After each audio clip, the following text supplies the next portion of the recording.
Ketika para pemimpin Indonesia di Surabaya dihadapkan untuk pengambilan keputusan yang sulit, seorang bocah laki-laki tahu tentang keberanian, kehormatan, dan kemanusiaan. Dia pembawa pesan perdamaian.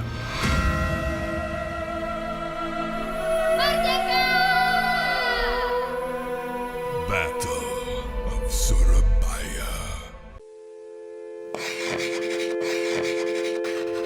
Animpiade Animation for All.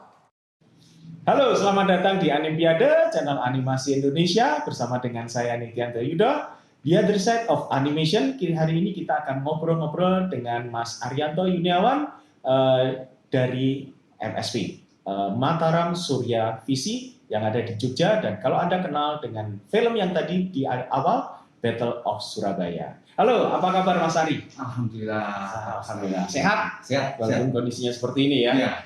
Tapi Oke. kita tetap harus jaga kesehatan, jaga pikiran, jaga hati, Jaga hati gitu. Terus jaga keuangan. tapi ngomong-ngomong terus kalau animasi gimana ya kalau di EVA ya? Tetap kita ngerjain dari rumah karena sistemnya kan remote system. Bisa? Bisa Oke. sekali. Tetapi memang produktivitasnya jadi agak kurang ya karena kan gini, namanya industri kreatif itu tidak hanya sekedar kayak orang kerja di kantor biasa itu kan Benar. semuanya bergantung kepada administrasi. Kalau ini enggak, kan orang harus ketemu.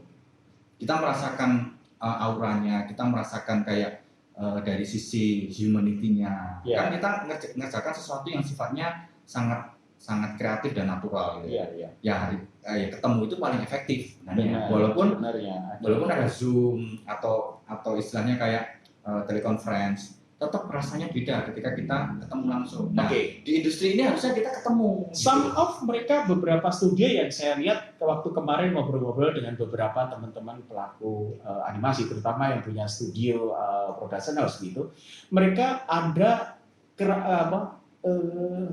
keraguan-raguan atau paling tidak ada kekhawatiran untuk membawa pekerjaan itu ke rumah masing-masing karena terkait dengan masalah istilahnya karyanya itu nanti keluar istilahnya bocor gitu loh. Artinya, nah sehingga karena bisa jadi kan karena itu kan ke publik, jadi sebelum karya itu tayang, apalagi kalau itu miliknya dari klien yang memang masih confidential, itu mereka kemudian kebuka gitu. Ya. Nah ini yang kadang-kadang mereka ada beberapa yang mungkin seperti itu ya Mas ya. Tapi kalau di MSC sendiri sebenarnya kerjaannya itu split ya. Jadi ada yang WFH, ada juga yang sistem shift. Jadi kalau kerjaan-kerjaan yang sifatnya lebih ke building karakter atau building aset itu, dia tetap harus ke kantor.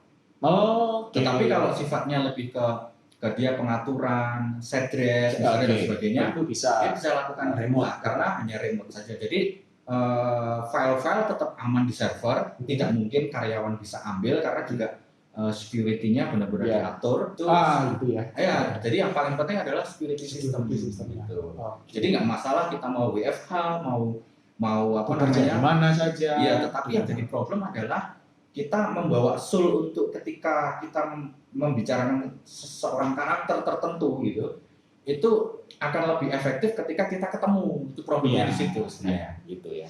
Oke. Iya. Jadi itu tadi awal cerita ngobrol-ngobrol dengan Mas Ari, tapi sekarang kita akan ngobrol-ngobrol tentang suatu studio production house dan yang cukup terkenal dan cukup besar yang ada di Indonesia. Saya rasa terbesar nomor 2 ini di Indonesia. Karena berapa sekarang karyawannya? Kita sekitar 200-an lah. So 200 animator. Nah, Istilahnya pelaku walaupun animasi. itu kalau dikategorikan animasi yang untuk standarnya masih kecil. Masih kecil ya? Masih kecil udah. Memang yang paling tidak umumnya rata-rata berapa? Ya kita bisa bandingin dengan studio-studio lain itu minimal 1000 ya. Oh iya. Tapi karena mereka kan paralel. Artinya kan kerjanya seperti Pixar atau mungkin DreamWorks, mereka kan setiap tahun kan mereka mengeluarkan kan, sehingga punya beberapa tim-tim sehingga bisa sampai ribuan. Kalau itu lebih banyak lagi. Masih lebih banyak Iya, lagi. Karena Artinya di untuk tempat in-house-nya sendiri Iya. pasti itu jumlahnya ribuan. karena secara ideal biasanya untuk pembuatan satu serial untuk satu layar lebar ya, kita bukan serial, Iya, satu iya. layar lebar itu seharusnya membutuhkan berapa orang? Idealnya sebenarnya 500-an itu paling tidak itu sesuatu kondisi yang kita bisa targetkan ini film bisa selesai dalam waktu berapa tahun gitu. Tapi kalau dengan posisi kita yang jumlahnya 200-an itu 200 itu bukan pekerja kreatif tapi semua ditambah ada pekerja manajemen sekitar 20% yang non teknis ya. Non teknis. Sehingga proses untuk pentargetan itu akhirnya yang terjadi kita harus outsource. Ketika ditambah jumlah outsource itu ya jadi lebih dari 200 iya, gitu. Iya. Oke. Sekarang kita mulai pada MSV. Ya. Mataram Surya Visi. Ceritanya bagaimana itu, Mas? Mulai pendirian awalnya karena kalau saya lihat Mas Ari itu mulai pendiri dari awal, istilahnya sejak awal sampai sekarang masih terlibat di dalam istilahnya produksi manajerial dari MSV itu. Sebenarnya kalau dikatakan pendiri bukan ya, karena saya lebih ke mengelola, tetapi mengelola dari kondisi nol. Dari nol, oke. Jadi pengelola awal. Gitu. Ya, jadi awalnya itu memang MSV itu dulu bidang kerjanya lebih ke bidang kayak pembuatan baliho. What? Terus, ya, kayak spanduk, gitu. Dan itu bukan yang besar yang menguasai wilayah tertentu terus kemudian dibeli konsesinya itu bukan. Bukan juga. Benar-benar hanya produksi rumahan, bikin spanduk, bikin percetakan, nyetak undangan. Tahun? Gitu. Itu mungkin sekitar 93. Nah, mulai berkembang, saya mahasiswa itu angkatannya Dilan lah ya. Anda tinggal ngitung berapa itu? Saya masuk situ waktu itu kuliah itu tahun 96 gitu. Terus di tahun 98 saya ada kesempatan magang gitu. Dan kita bikin semacam kelompok kerja gitu. Ada 4 orang, masing-masing menguasai wilayah bidang kerja masing-masing gitu. Kemudian ternyata pemilik university itu tertarik gitu loh, tertarik untuk kemudian membentuk kami kelompok kerja itu menjadi sebuah company yang serius walaupun hanya 4 orang gitu. Jadi 4 orang. Iya, hanya 4 orang. Akhirnya dibuatlah satu divisi. Jadi semacam kalau sekarang mungkin namanya inkubasi gitu ya. Sebenarnya startup dari dulu startup itu sudah ada gitu ya. Cuma kayaknya sekarang baru ini aja. Kita tuh sebenarnya startup yang pertama kali ya, embryonya gitu ya. Jadi startup ibaratnya kita kemudian dibentuklah kayak semacam PH gitu. Tugas yang paling gampang ya membuat iklan-iklannya perguruan tinggi itu. Enggak apa-apa kok disebut perguruan tingginya. Inisialnya Amikom. Oke. Jadi kemudian seluruh iklan-iklan, kemudian kerjaan-kerjaan company profile dan sebagainya kita support. Kemudian selain itu kita juga bisnis menerima proyek-proyek dari luar. Tapi awalnya memang kita proyek-proyek itu kecil-kecilan. Jadi proyek-proyek yang sifatnya lebih kayak kalau dikatakan kayak pengabdian masyarakat, yang penting ada dulu. Nah, waktu itu salah satunya kerjasama dengan RCTI.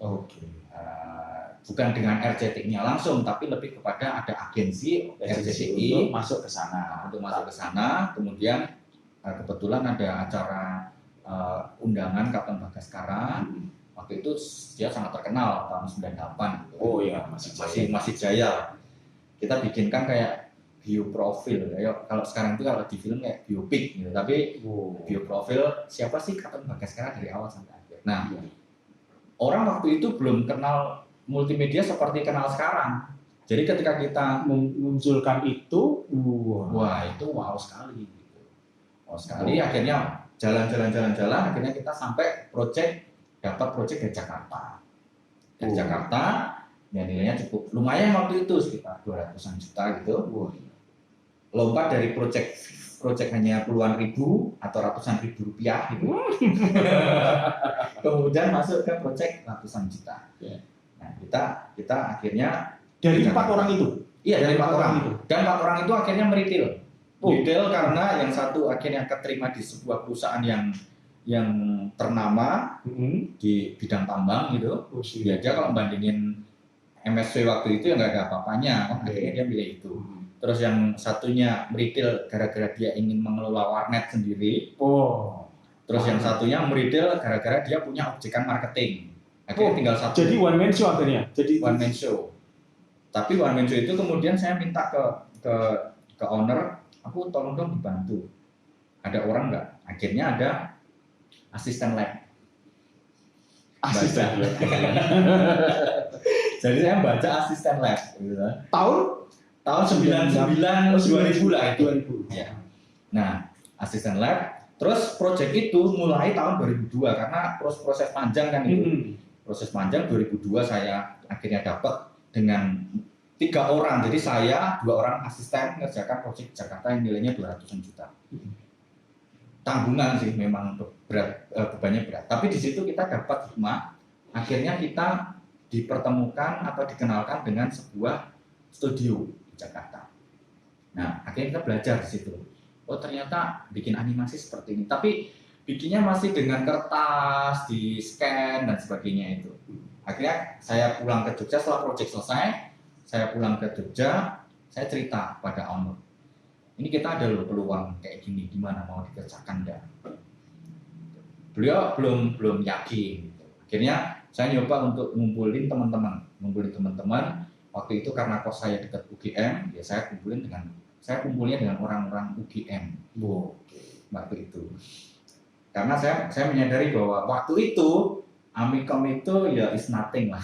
waktu itu. Ya. Jadi kalau saya kumpul dengan orang-orang yang sesama Amikom, saya akan nggak dapat apa-apa.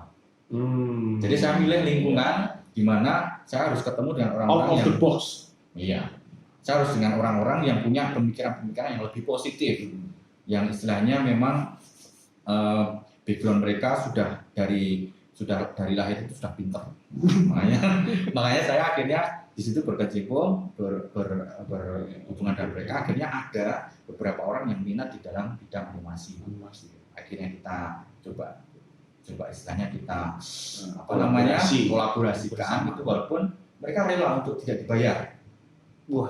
Tapi saya juga tidak melepas gitu aja gitu. Jadi lebih saya hanya ngomong, aku hanya bisa kasih ya paling tidak makan malam bareng aku lah. Ya saya makan malam. Nah, terus si ownernya yakin bahwa ini ternyata mau serius nih. Gitu. Terus akhirnya kita dibelikanlah right untuk membuat sebuah cerita. Karena waktu itu saya belum bisa bikin cerita. Gitu. Jadi akhirnya membuat satu membeli right, judulnya Jatayu itu. Jadi apa namanya membeli istilahnya semacam hak ciptanya dari Jatayu. Iya, jadi ada cerita judulnya tentang Jatayu itu. Right-nya dibeli, yang punya right itu dipekerjakan. Itu pertama kali buat film animasi. Pertama kali buat film animasi dan pertama kali muncul ide bangun studio animasi. Tahun 2002. Oke. Jadi MSW yang tadinya sebuah PH yang bidangnya iklan, tetap masih jalan. Oh, tapi divisi lain ya? Ini ada divisi baru. Gitu.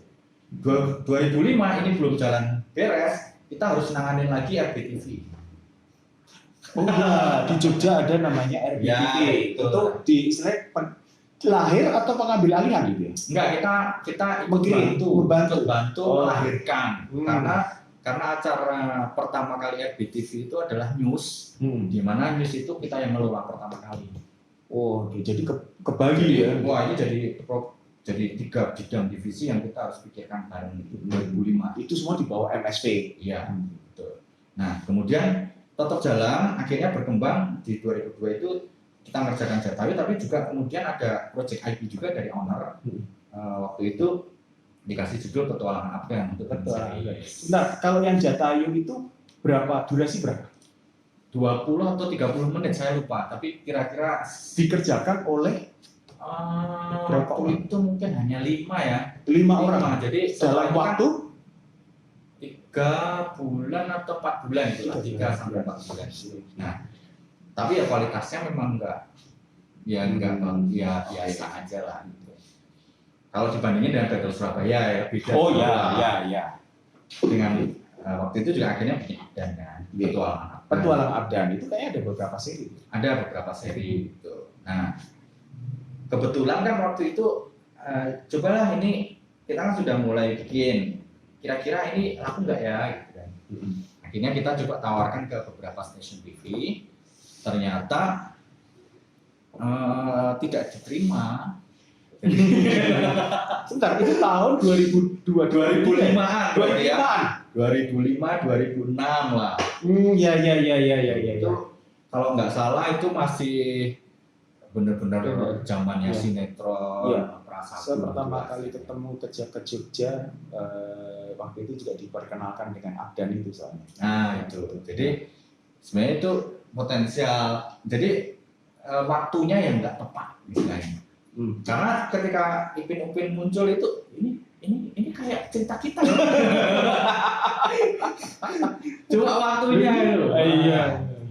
Akhirnya udah kita nggak bisa dong terus kemudian hanya meratapi. Kita harus cari alternatif inovasi lain. Akhirnya Tahun diskusi. 2005 itu, kalau itu waktu itu sempat dibuat trailernya atau sudah sampai beberapa episode? Sudah beberapa episode. Jadi Beberapa sudah episode, ya? sekitar 5 atau 6 lah. 5 atau 6 episode 5 dengan atau 6 durasi episode, 20 20 menitan ya? Kan dulu film itu minimal harus 20 menit. Iya, 20 menit karena yang 10 itu dijual untuk iklan. Nah, misalnya. kalau sekarang bisa 7 menit, bisa Iya. itu kan. Kalau dulu nggak bisa. Nah, kita sudah sampai itu, ternyata saya sekarang tetap ada film itu, tapi lebih ke portofolio kita.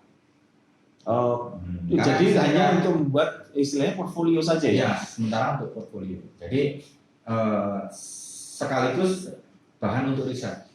Karena waktu itu perguruan tinggi akhirnya juga mengembangkan bidang keilmuan animasi. Gitu. Oke, di perguruan tinggi itu. Iya, kayak gitu. Yang Yang tadinya hanya bidang programming dan jaringan, akhirnya membuka multimedia dan animasi. multimedia dan Ya, berdasarkan riset yang sudah dilakukan oleh proyek-proyek dari MSW ini tadi. Jadi real, jadi tidak hanya sekedar mengikuti kurikulum yang ada, tapi justru kita Langsung bikin kurikulum kurikulum berdasarkan proyek gitu. Itu sebenarnya salah satu keuntungan dari investor membuat film ini.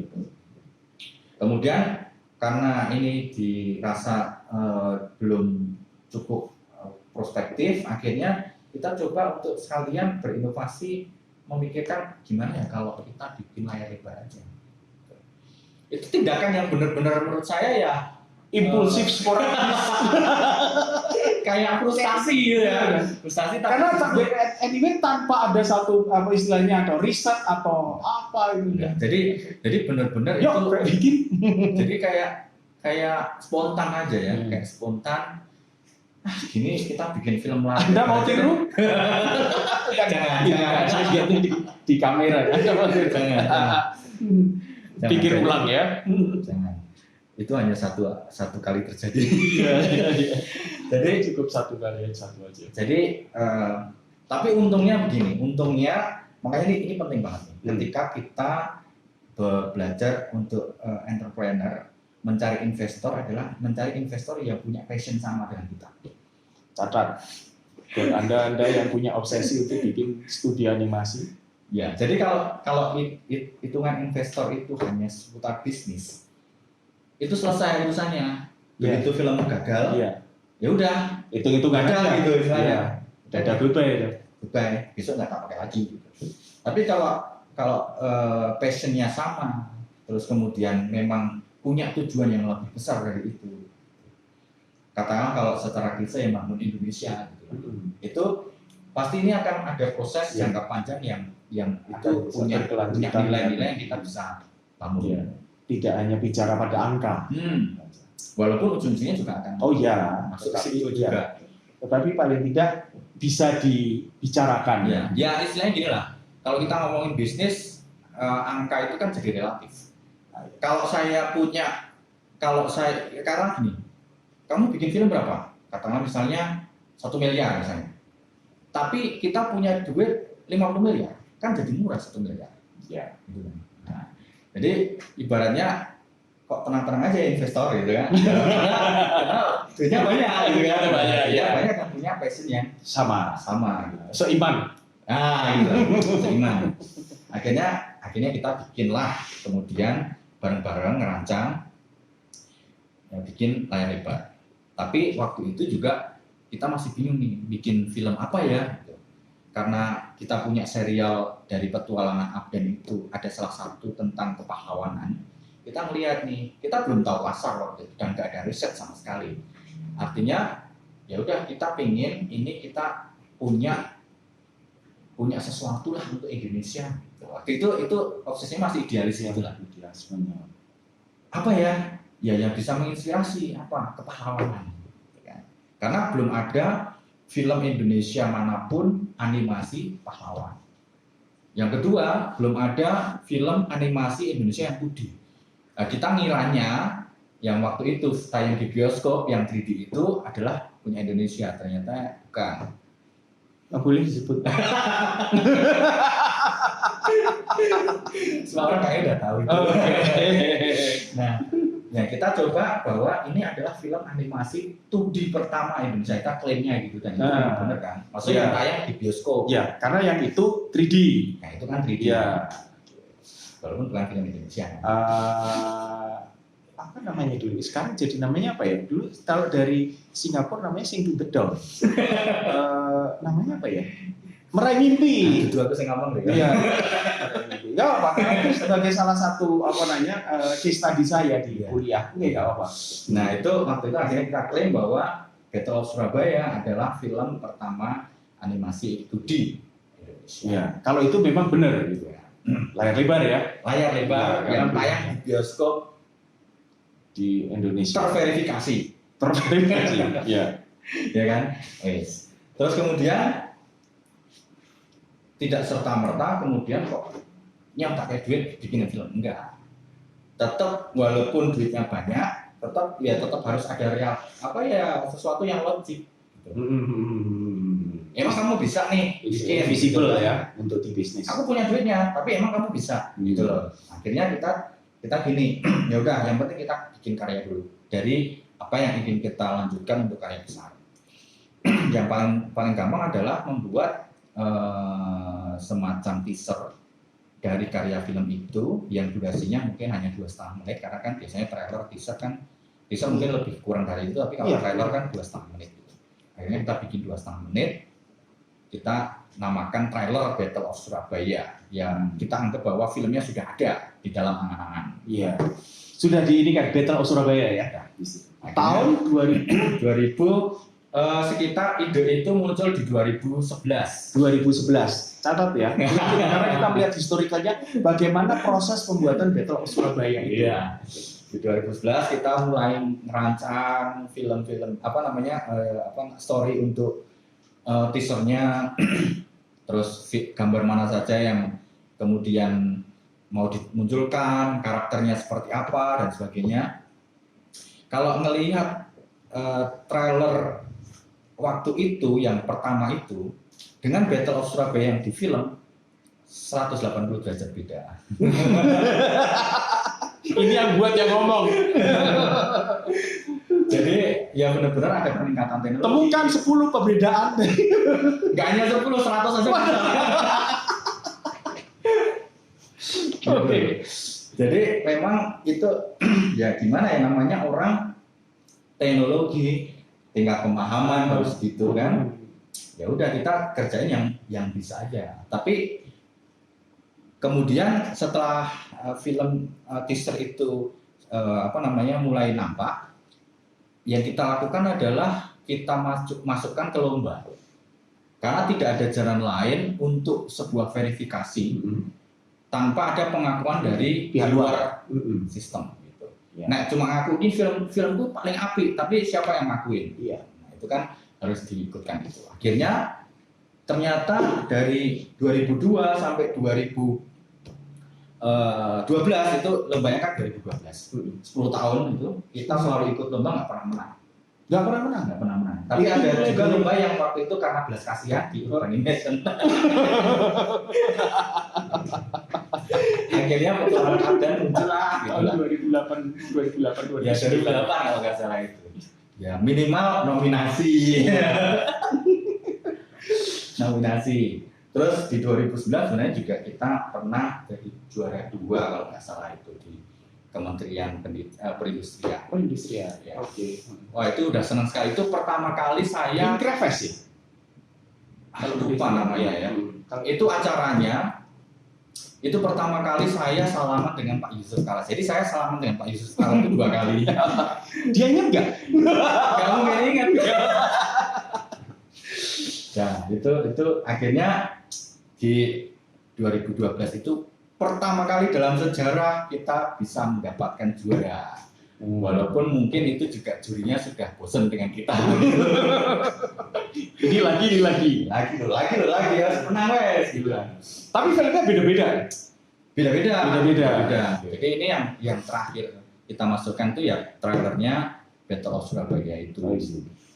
Cuma untungnya di situ karena kalau kita melihat kualitas gambarnya kalau kita sekarang flashback itu ya memang itu sebenarnya ya biasa-biasa aja. Cuma di situ ada presentasi yang membuat kita bisa memaparkan tentang bisnis plan, memaparkan tentang potensi ke depan seperti apa. Mungkin Jadi itu sudah dibuat ya tentang profile maupun bisnis plan dari belum.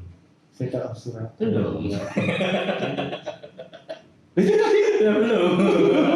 Jadi gara-gara kita mau ikut lomba, maka barulah kita buat. Bikin tombol lah sih. Jadi SKS ya, kayaknya sistem kebut semalam ini Iya, kita iya. mau ikut supaya. Nah, dari situlah saya ngerti tentang bisnis kanvas model, saya ngerti tentang bisnis plan, gitu kan.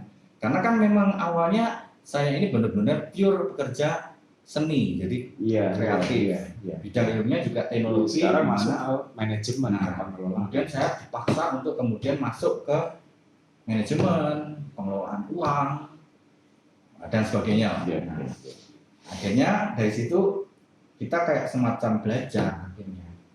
Ternyata mungkin karena sudah takdir ya, mungkin keberuntungan kita menang gitu. Kita menang, dapat uang sekitar 50 juta, akhirnya kita bangun lagi. Dari situ kita kan jadi bisa hire orang-orang yang tadinya Oh, jadi itu duit itu untuk modal. salah satunya lah, walaupun kita sebenarnya sudah dikasih gaji, tapi kan Iya. ya gaji lah. Paling nggak kan lebih memperingan untuk Iya, proses produksi lagi. ya begitu. Ya istilahnya kayak buat teman-teman kayak bonus gitulah. Kayak bonus. Nah akhirnya kan lebih semangat, kemudian diperbarui lagi trailernya, yang lebih bagus lagi gitu. Masih trailer lagi ya. Trailer karena kan belum Itu ada berapa versi itu trailernya akhirnya? 2 versi sih. 2 versi, tapi ya istilahnya perbaikan, entah di sound efeknya atau di penghalusan animasinya kayak gitu. Kemudian kita ikutkan lomba lagi, ternyata menang lagi. Nah baru percaya kalau memang tim ini sanggup mengerjakan Untuk project gitu. Nah akhirnya kita bangun tim, ternyata memang kebutuhan untuk pekerjaan dalam penyelesaian proyek itu butuh banyak orang. Ya. Akhirnya kita bikin bisnis plan yang sebenarnya. Kalau tadi kan masih Oke, makanya tadi kok. Ya. Oke. jadi bisnis plan yang sebenarnya yang realitasnya kayak apa. Yang bikin maju ke investor, investor jalan, akhirnya jalan. Prosesnya selama 1 tahun kita developing, praproduksi itu Mulai tahun berarti 2012. 2012 itu ya, istilahnya berarti 10 tahun ya sejak dari 2002. Ya. Tapi untuk konsep Battle of Surabaya itu tahun 2008 ya.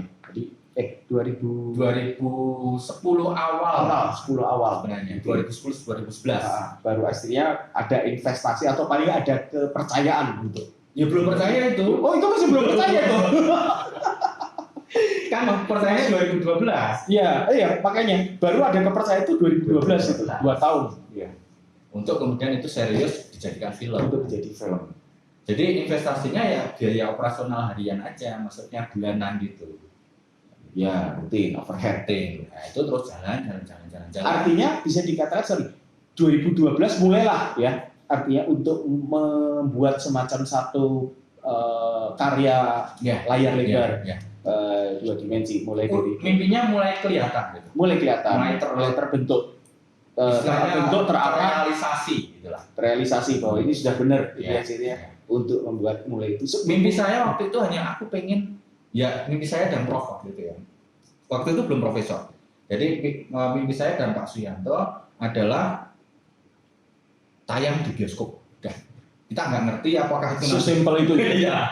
Tayang di bioskop. Kelihatannya simpel, ternyata rumit ya. Karena masuk ke bioskop sendiri tidak bisa sembarangan. Iya, nah itu makanya nanti akan kita bicarakan itu. Bagaimana nanti kalau katalah main di bioskop atau di televisi atau nanti di platform-platform yang lain.